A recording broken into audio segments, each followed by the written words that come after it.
तुळजापुरात शेतकऱ्यांनी साखळी उपोषण केलंय। शक्तीपीठसह राज्यभरातील महामार्गाविरोधात उपोषण करण्यात आलंय। राज्यभरातील शेतकरी साखळी उपोषणात सहभागी झाले।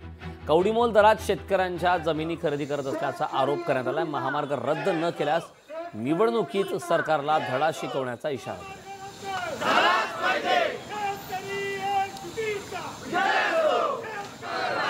या शेतकऱ्यांशी बातचीत केली आमचे प्रतिनिधी ओमकार कुलकर्णी यांनी। पाहूयात। राज्यात सध्या आपल्याला महामार्गांचं जाळं कुठेतरी तयार होताना पाहायला मिळतंय। मात्र हे जाळं बनत असताना कुठेतरी शेतकऱ्यांचं मोठ्या प्रमाणात नुकसान होताना पाहायला मिळतंय आणि त्यातून शेतकरी जे आहेत ते आक्रमक होताना पाहायला मिळत आहेत। चेन्नई सुरत महामार्ग असेल, त्याच पद्धतीने शक्तीपीठ महामार्ग आहे, त्यासोबतच राज्यभरात जे काही इतर महामार्ग होत आहेत त्याला आता शेतकरी जे आहेत ते मोठ्या प्रमाणात विरोध करताना पाहायला मिळतात। नेमकं कशामुळे शेतकरी विरोध करतात ते आपण जाणून घेण्याचा प्रयत्न करणार आहोत। तुळजापूरमध्ये आज साखळी उपोषण याच्या विरोधात करण्यात येत आहे। माझी जमीन कॅनल मध्ये काही गेलेली आहे, मांजरी शिवारातली। पुन्हा अजून ह्या मार्गात आता नुकसान काय होईल? नुकसान ह्या नुकसानीत शेतकऱ्याला काही फायदा नाही। ही जी कॉन्ट्रॅक्टर गुत्तेदार जे आहेत ही दलाल लोकांचे कळगी भरण्यामुळे ही मार्ग चालू आहे।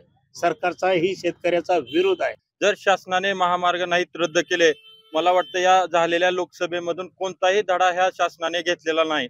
जर शासनाने आमच्या या सर्व महामार्गासंदर्भातील मागण्या जर मान्य नाही केल्या, शक्तीपीठ महामार्ग नाही रद्द केला, पुणे नाशिक महामार्ग नाही रद्द केला, चेन्नई सुरत महामार्गाचे किंवा इतरही महाराष्ट्रात सध्या चालू असलेली भूसंपादन प्रक्रिया ही 2013च्या मूळ कायद्यानुसार जशास तशी लागू नाही केली, तर आम्ही या शासनाला येणाऱ्या लोकसभेमध्ये सर्व बाधित शेतकरी मिळून विधानसभेमध्ये धडा शिकवल्याशिवाय राहणार नाही। आणि नक्कीच जर पाहिलं तर आमचे जे प्रश्न आहेत ते लवकरात लवकर सोडवा, हे जे महामार्ग आहेत ते रद्द करा अशी मागणी आता शेतकरी करतात आणि ही मागण्या जर मान्य नाही केल्या तर आगामी विधानसभा निवडणुकीत नक्कीच धडा शिकवा असं देखील इशारा त्यांनी दिलेला आहे। ओंकार कुलकर्णी, लोकशाही मराठी, धाराशिव। लोकशाही मराठी ऐका, पहा, जागरूक रहा।